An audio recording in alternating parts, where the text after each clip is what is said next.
अस्सलाम वालेकुम स्टूडेंट्स, कैसे हैं आप लोग? खैरियत है, उम्मीद है ठीक ठाक होंगे। स्टूडेंट्स, आज जो हमारे पास टॉपिक है वो है effects of heat on nitrates, carbonates and hydrogen carbonates. चूँकि हम एसएनपी ब्लॉक एलिमेंट्स को हम चैप्टर हमने स्टार्ट किया हुआ है और मोस्टली तकरीबन हमने इनके रिएक्शन भी करवाए थे, जितने भी हमारे पास alkali and alkaline earth metals के जितने भी उनके पॉसिबल रिएक्शंस हैं, ऑक्सीजन के साथ, वाटर के साथ, क्लोरीन के साथ, एट्सेट्रा वगैरह वगैरह। तो ये उन्हीं का ही एक हिस्सा है स्टूडेंट्स हमारे पास। और ज़ाहिर बात है, एक बहुत इंपॉर्टेंट टॉपिक है, अक्सर एमसीक्यूज़ के अंदर ये आ जाता है। तो काइंडली इसको थोड़ा गौर से सुनिएगा, क्योंकि इसमें अंदर कुछ ऐसे ट्रिकी पॉइंट्स हैं जो मोस्टली स्टूडेंट्स मिस कर देते हैं, जिसकी वजह से उनको फिर समझना मुश्किल हो जाता है कि क्यों मोस्टली ये जो हमारे पास फर्स्ट ए ग्रुप के जो एलिमेंट्स होती हैं मोस्टली थर्मली मोर स्टेबल होते हैं, ज़्यादा हीट को एब्जॉर्ब कर सकते हैं, आसानी से नहीं टूटते। जबकि हमारे पास जो सेकंड ए ग्रुप के जो एलिमेंट्स होते हैं ये आसानी से टूट देते हैं, थोड़ी सी हीट देने से भी ये आसानी से टूट देते हैं। तो इनकी बेसिक रीज़न क्या है हमारे पास? तो सबसे पहले हम इसको देखते हैं कि असल में ये नाइट्रेट्स एंड कार्बोनेट्स होते क्या हैं स्टूडेंट्स। तो नाइट्रेट्स, जब भी आप किसी मेटल ऑक्साइड्स को ट्रीट करें उसके कार्बन डाइऑक्साइड के साथ, तो मोस्टली आपके पास कार्बोनेट्स बन जाते हैं। जैसे फॉर एग्जांपल अगर मैं आपको बनाकर दिखाऊं नाइट्रेट्स और कार्बोनेट्स की थोड़ी सी प्रिपरेशन देख लेते हैं, फिर उसकी हम ब्रेक डाउन भी करते हैं स्टूडेंट्स। तो प्रिपरेशन इसकी कुछ किस्म की है। अगर आप किसी भी hydro oxide first A group का हो या बी ग्रुप का, यानी फर्स्ट ए हो या सेकंड, यानी मैग्नीशियम हाइड्रोक्साइड हो या कैल्शियम हाइड्रोक्साइड हो, किसी को भी अगर आप ट्रीट कर दें कार्बन डाइऑक्साइड के साथ, तो उसके हमारे पास बन जाते हैं क्या, कौन से सब्सटेंसेस?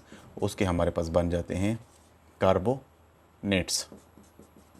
These are carbonates. इसी तरह नाइट्रेट्स को भी आप बना सकते हैं अगर आप इनके हाइड्रोक्साइड्स को ट्रीट कर दें, किसके साथ? HNO3 के साथ, और सेम रिएक्शंस होगा और आपके पास क्या बन जाएंगे?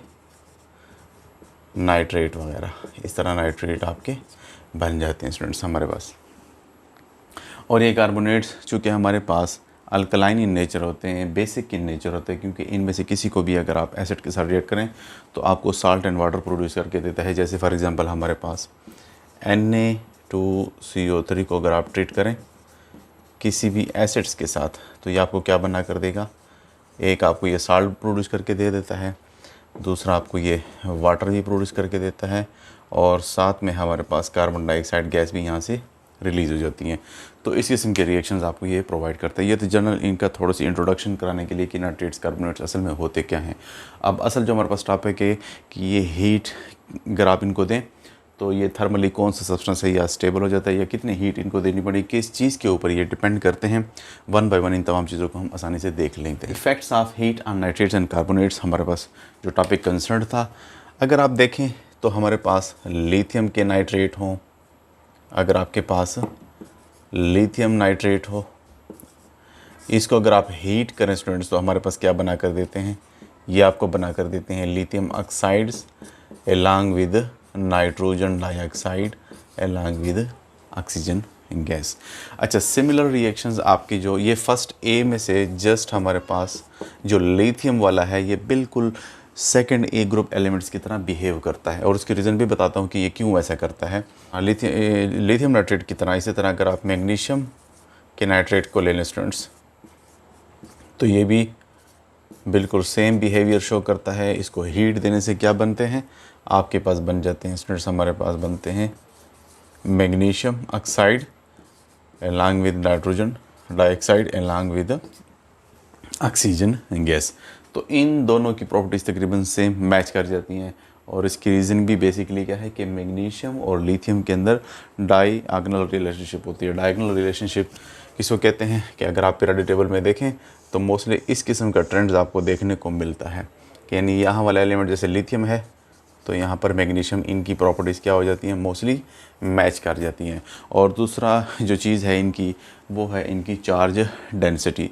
चार्ज डेंसिटी चूँकि इनकी स्ट्रांग होती है, जिसकी वजह से इनकी पोलराइजेबिलिटी ज़्यादा होती है, दैट्स वाई सेम रिएक्टिविटी ये शो करते हैं स्टूडेंट्स। अब इनकी अगर आप कार्बोनेट्स की बात करें तो कार्बोनेट्स को भी अगर आप ब्रेक करें स्टूडेंट्स हीट की मौजूदगी में, तो Na2CO3 अगर आप इसको हीट करें तो क्या बना कर देते हैं आपके पास? ये आपको बना कर देंगे sodium oxide along with carbon dioxide, यानी उसके ऑक्साइड और कार्बन डाइऑक्साइड प्रोड्यूस होंगे। इसी तरह उसको भी अगर आप ब्रेक करेंगे तो सेम रिएक्शन होगा इनमें, और हीट प्रोड्यूस करने से क्या बनेगा आपके पास? Magnesium oxide along with carbon dioxide. ये तो जनरल इनका ट्रेंड था आपको बताने के लिए कि अगर हीट के ज़रिए अगर आप इसको तोड़ें, इनको हम हीट प्रोवाइड करें तो कौन कौन से प्रोडक्ट इनके बनते हैं स्टूडेंट्स। अब कहा यह जाता है कि हमारे पास जो फर्स्ट ए ग्रुप मेंबर के फर्स्ट ए के जो ग्रुप मेंबर होते हैं, जैसे फॉर एग्जांपल हमारे पास lithium, sodium, potassium, rubidium, caesium, francium. जबकि सेकंड ए ग्रुप के जो हमारे पास मेंबर होते हैं वो हमारे पास beryllium, magnesium, calcium, strontium, barium और रेडियम। स्टूडेंट्स कहा यह जाता है कि हमारे पास जो फर्स्ट ए के जो मेंबर हैं ये थर्मली मोर स्टेबल होते हैं as compared to second A, यानी ये आसानी से टूटने वाले नहीं है। अगर आप इनको हीट प्रोवाइड करें तो ये हीट को बर्दाश्त कर सकते हैं, आसानी से टूटते नहीं हैं। इसकी बेसिक रीज़न अभी पढ़ते हैं किससे, यानी ये ज़्यादा थर्मली मोर स्टेबल है। फर्स्ट ए के जो मेंबर है ये ज़्यादा थर्मली मोर स्टेबल है एज़ कम्पेयर टू सेकेंड ए। अच्छा, इनमें जो लिथियम है ना, सिवाय इसके ये एक्सेप्शन है हमारे पास, सिवाय लिथियम के कार्बोनेट्स और नाइट्रेट्स बाकी जो मेंबर्स हैं हमारे पास फर्स्ट ए के ये थर्मली मोर स्टेबल होते हैं देन सेकंड ए के। आपको बता चुका हूँ कि लिथियम की चूँकि प्रॉपर्टीज़ मैच कर जाती हैं किसके साथ, डायगोनल रिलेशनशिप होती है किसके साथ, मैग्नीशियम के साथ, तो ये ज़ाहिर बात है उनकी तरह प्रॉपर्टीज़ शो करते हैं और उसी की तरह ये बिहेवियर शो करते हैं। और लिथियम की जो हमारे पास कार्बोनेट्स और नाइट्रेट्स होते हैं ये थर्मली लेस स्टेबल होते हैं, ये आसानी से टूट जाते हैं, थोड़ी सी हीट देने की वजह से ये आसानी से टूट जाते हैं स्टूडेंट्स।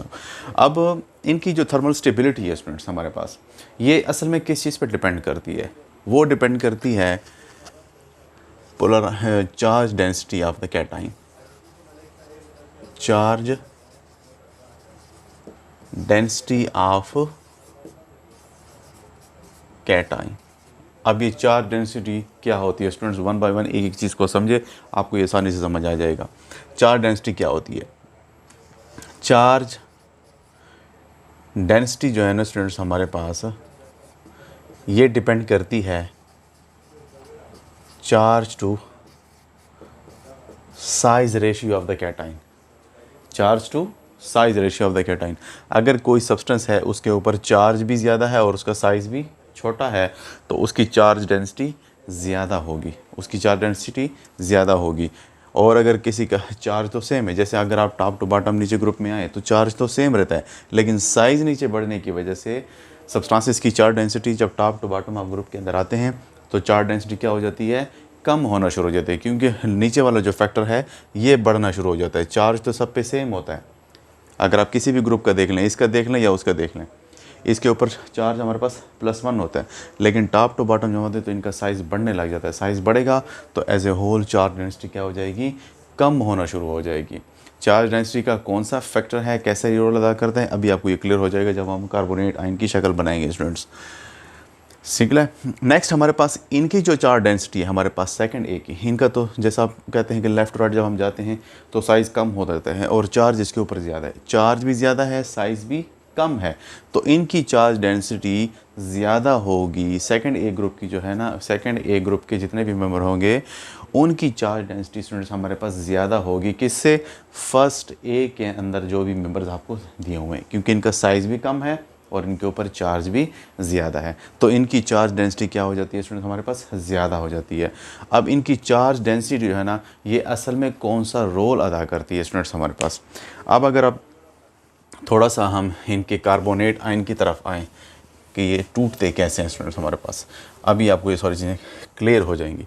फॉर एग्ज़ाम्पल हमारे पास जो कार्बोनेट आयन होता है स्टूडेंट्स, इसकी अगर हम वो रेजोनेटिंग स्ट्रक्चर ऐसे आपको बनाकर दिखाऊं तो यहाँ पर आप देख रहे हैं तो इनके हमारे पास क्या हो जाते हैं, इलेक्ट्रॉन डेंसिटी यहाँ घूम रही होती है।